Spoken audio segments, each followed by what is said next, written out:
एक पल के लिए सब काम साइड में रख दीजिए और सोचिए कि एक तरफ है महाभारत और पुराणों की कहानियों में बार बार सुनाई देने वाले असुर, जिनके नाम सुनते ही युद्ध, शक्ति और विनाश की छवियां आंखों के सामने आ जाती हैं। दूसरी तरफ उन्हीं ग्रंथों में मिलते हैं राक्षस, जो कभी रावण की तरह विद्वान भी हैं और कभी ताड़का की तरह भयावह भी। और तीसरी तरफ है यक्ष, रहस्यमयी, खजानों के रक्षक, प्रकृति और सौंदर्य के उपासक।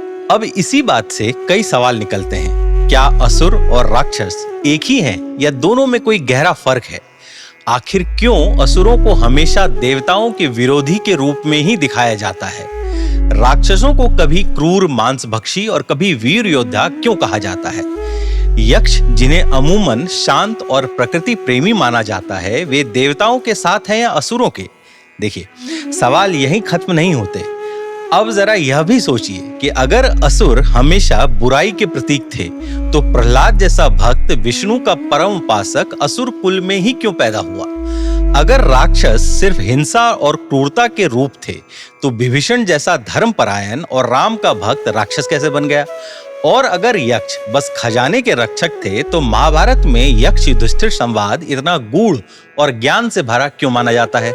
अब इन सब सवालों से भी एक बहुत बड़ा सवाल है कि क्या असुर, राक्षस और यक्ष सिर्फ पौराणिक पात्र थे, या ये हमारे समाज की अलग अलग जातीय सांस्कृतिक परतों का भी प्रतीक थे? क्या देव असुर युद्ध वास्तव में अच्छाई और बुराई की ही लड़ाई थी, या फिर दो सभ्यताओं के टकराव की कहानी? क्या राक्षसों को मांसभक्षी बताना सिर्फ प्रतीकात्मक भाषा थी, या उनके जीवन पद्धति का सच?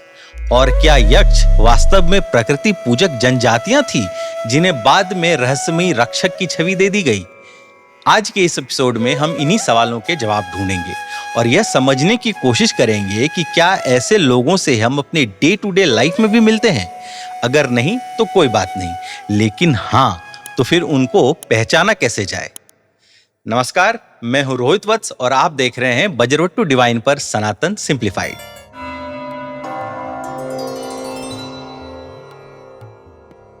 चलिए सबसे पहले समझते हैं कि क्या असुर और राक्षस अलग अलग लोक से आते थे? तो इसका जवाब है हाँ। असुर और राक्षसों की उत्पत्ति और लोक की धारणा अलग अलग है।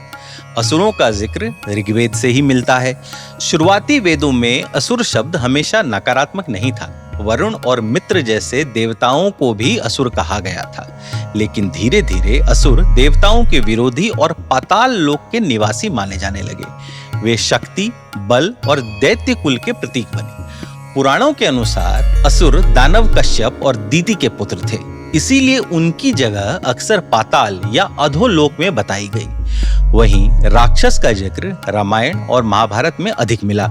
इन्हें भी कश्यप ऋषि और केतुमा से उत्पन्न माना गया, लेकिन राक्षसों को अधिकतर पृथ्वी पर रहने वाले मांसभक्षी योद्धा जनजाति के रूप में दिखाया गया है। लंका में राक्षसों का राज्य और हिमालय की गुफाओं में उनका निवास इसका प्रमाण माना जाता है। यानी असुर और राक्षस दोनों अधोलोक और पृथ्वी लोक की सीमाओं पर रखे गए, लेकिन असुर देवताओं के दार्शनिक प्रतिद्वंदी बने, जबकि राक्षस सीधे युद्ध और भय से जुड़े रहे। अब दूसरा प्रश्न, क्या यक्षों की पूजा आज भी कहीं न कहीं लोक संस्कृति में जीवित है? इसका भी उत्तर है जी हाँ, बिल्कुल। यक्षों की पूजा भारतीय उपमहाद्वीप की लोक संस्कृति में आज भी दिखाई देती है। यक्ष मूलतः प्रकृति और धन संपदा के रक्षक माने जाते हैं। जैन और बौद्ध ग्रंथों में यक्षों का जिक्र बार बार मिलता है। वे कभी रक्षक देवता बन जाते हैं, तो कभी मंदिरों के द्वारपाल। उदाहरण के लिए बौद्ध धर्म में वैशाली के यक्ष रक्षक की कथा बहुत ही प्रसिद्ध है। आज भी भारत के कई हिस्सों में यक्ष पूजा लोक आस्था में जीवित है। झारखंड, छत्तीसगढ़ और मध्य भारत की आदिवासी परंपराओं में वन देवता या खजाने के रक्षक आत्मा की पूजा यक्ष परंपरा से जुड़ी मानी जाती है। केरल और कर्नाटका में कुछ स्थानीय देवताओं को यक्षी या भूत कहा जाता है, जिनका स्वरूप यक्ष पूजन का ही विस्तार है। मध्यकालीन मंदिरों की मूर्तियों में भी यक्ष और यक्षिणियां अंकित मिलती हैं। खजुराहो और कोणार्क जैसे स्थलों में यह शिल्प दर्शाते हैं कि यक्ष केवल पौराणिक पात्र नहीं है, बल्कि स्थानीय आस्था और लोक देवता के रूप में सदियों तक पूजे जाते रहे हैं। अब आते हैं तीसरे और बहुत ही महत्वपूर्ण प्रश्न पर। जब गंधर्व, किन्नर, यक्ष देवताओं के साथ जुड़े थे तो असुर और राक्षस हमेशा प्रतिद्वंदी क्यों चित्रित हो गए? यह फर्क उनके प्रतीकात्मक अर्थ में छुपा है। देखिए, गंधर्व, किन्नर और यक्ष देवताओं से जुड़े मध्यवर्ती प्राणी थे। वे कला, संगीत, सौंदर्य और प्रकृति से संबंधित माने गए।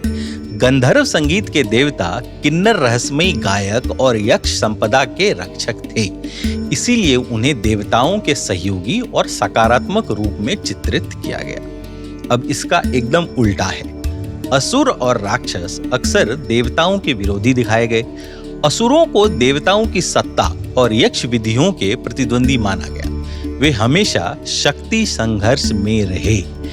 इंद्र, विष्णु और अन्य देवताओं से युद्ध उनका स्थायी चित्रण रहा। वहीं राक्षसों को समाज के भीतर से खतरे की तरह दिखाया गया, मांसाहारी, हिंसक और असामान्य जीवन जीने वाले। आप समझ रहे हैं, एक बाहर की दुनिया है, एक अंदर की दुनिया है। असल में यह विभाजन केवल मिथोलॉजिकल नहीं था, यह समाज में अलग अलग जनजातियों, जीवन पद्धतियों और सभ्यताओं को समझाने का तरीका भी था।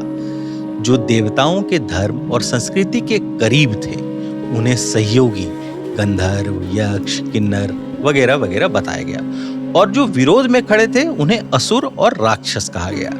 यही कारण है कि असुर राक्षस शत्रु बने रहे, जबकि यक्ष और गंधर्व सहयोगी बन गए।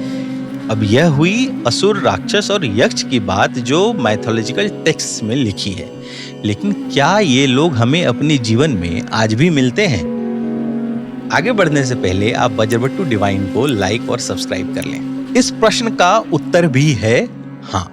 अगर आप असुर, राक्षस और यक्ष को सिर्फ पौराणिक पात्र न मानकर सिंबोलिज्म के रूप में देखें तो ये आज भी हमारे आसपास मिलते ही हैं। असुर कोई सिंह वाला दैत्य नहीं होता है। शास्त्रों में असुर को अत्यधिक शक्ति, अहंकार और लालच का सिंबल बताते हैं। आज के समय में जो लोग अपने ज्ञान, ताकत या पद का इस्तेमाल सिर्फ दूसरों को दबाने में करते हैं, जो हर समय प्रतियोगिता और सत्ता के खेल में लगे रहते हैं, उन्हें आप असुर प्रवृत्ति वाला कह सकते हैं। ये वही लोग हैं जो सही गलत का सोचने की बजाय हमेशा कैसे जीतें, कैसे हावी हों वाली मानसिकता रखते हैं। और यह प्रवृत्ति सिर्फ बाहर के लोगों में नहीं, बल्कि कभी-कभी हमारे अंदर भी जन्म ले लेती है। जब हम दूसरों की सफलता देखकर जलते हैं, जब हम बिना वजह किसी को नीचा दिखाने की कोशिश करते हैं, जब अहंकार इतना बढ़ जाता है कि हमें किसी की भावनाएं या रिश्ते दिखाई ही नहीं देते, तब हम खुद भी अपने भीतर के असुर को पोषित कर रहे होते हैं। यही वजह है कि असली लड़ाई देव असुर की है ही नहीं, बल्कि हमारे अंदर की अच्छाई और बुराई की है। राक्षसों की छवि ज्यादातर मांसभक्षी, हिंसक और भयावह के रूप में बनती है। आज के समय में यह उन प्रवृत्तियों को दर्शाता है जो दूसरों को नुकसान पहुंचाकर भी नहीं रुकती, जैसे किसी की मेहनत का श्रम हड़प लेना, धोखाधड़ी करना या बिना वजह किसी को दुख दे देना। ऐसे लोग दिखने में सामान्य हो सकते हैं, लेकिन उनका काम दूसरों के लिए हानिकारक ही होता है। यही वृत्ति राक्षसी वृत्ति कहलाती है। और ध्यान रहे, राक्षसी प्रवृत्ति सिर्फ हिंसा तक सीमित नहीं होती है, यह लालच, क्रोध और ईर्ष्या से भी पैदा होती है। जब कोई व्यक्ति अपने फायदे के लिए दूसरों का हक छीन लेता है, झूठ बोलता है या किसी की भावनाओं को रौंद देता है, तो वह राक्षसी व्यवहार कर रहा होता है। रावण की तरह ज्ञानवान होते हुए भी अगर कोई घमंड और वासना में डूब जाए तो उसका जीवन दूसरों के लिए अभिशाप बन सकता है। इसीलिए राक्षस हमें याद दिलाते हैं कि बुराई हमेशा दानव की शक्ल में नहीं आती, बल्कि अक्सर इंसानी रूप में ही सामने होती है। इसी तरह यक्ष भी हमारे जीवन में मिलते हैं। यक्ष खजाने और प्रकृति के रक्षक हैं। उनका स्वभाव है रहस्यमयी और दार्शनिक यानी फिलोसॉफिकल। आज के समय में ऐसे लोग वे हैं जो अपने आसपास की सकारात्मकता, संसाधन और ज्ञान की रक्षा करते हैं, जो आपके जीवन में आते हैं और आपको सीख, सुरक्षा या सहारा देते हैं। वे जरूरी नहीं कि धनवान ही हों, लेकिन उनमें संरक्षक या सहयोगी वाली भावना होती ही है। अगर आप ध्यान दें तो हर समाज या परिवार में एक यक्ष प्रवृत्ति वाला इंसान होता ही होता है। वह व्यक्ति जो सबके बीच संतुलन बनाए रखता है, संकट में मदद करता है और सही गलत का भेद समझाता है। महाभारत में यक्ष युधिष्ठिर संवाद की तरह ही ऐसे लोग हमारे जीवन में सवाल खड़े करते हैं और हमें गहराई से सोचने पर मजबूर करते हैं। आधुनिक समय में ऐसे लोग प्रकृति प्रेमी, सामाजिक कार्यकर्ता या फिर साधारण पड़ोसी भी हो सकते हैं जो निस्वार्थ भाव से सबका भला चाहते हैं। वे हमें सिखाते हैं कि असली संपत्ति सोना चांदी नहीं है, बल्कि ज्ञान, सद्भावना और करुणा है। तो दोस्तों, आज के एपिसोड में आपने देखा कि असुर, राक्षस और यक्ष सिर्फ पुराणों की कहानियों में नहीं रहते, बल्कि हमारे आसपास और हमारे भीतर भी मौजूद होते हैं। अगर इसको समराइज करके कहें तो जब अहंकार, लालच और सत्ता की भूख हमें अंधा कर देती है, तब हमारे अंदर का असुर जाग उठता है। जब क्रोध, ईर्ष्या और दूसरों को चोट पहुंचाने की प्रकृति हावी हो जाती है, तब हम राक्षसी रास्ते पर चल पड़ते हैं। लेकिन जब हम ज्ञान की रक्षा करते हैं, दूसरों की मदद करते हैं और प्रकृति व इंसानियत को संभालते हैं, तभी हमारा यक्ष रूप सामने आता है। असल में यह महाभारत और रामायण की लड़ाई ही नहीं है, यह रोज रोज हमारे जीवन में चलने वाली लड़ाई है। अच्छाई और बुराई की, विनाश और सृजन की, स्वार्थ की और सहयोग की। तो अगली बार जब आप किसी हालात से जूझें, खुद से एक सवाल जरूर पूछें, क्या मैं अभी असुर की तरह बर्ताव कर रहा हूँ, राक्षस की तरह कर रहा हूँ या यक्ष की तरह कर रहा हूँ? क्योंकि अंत में जीत उसी की होगी जो अपने भीतर के यक्ष को जीवित रखेगा। यही असली जीवन का युद्ध है और यही है असली विजय। अगर आपको हमारा वीडियो पसंद आया तो इसे अपने दोस्तों के साथ शेयर करें। अगर आप चाहते हैं कि हम आपकी पसंद का टॉपिक कवर करें तो कमेंट बॉक्स में जरूर लिखें। जल्दी ही मिलते हैं एक नए वीडियो के साथ। नमस्कार।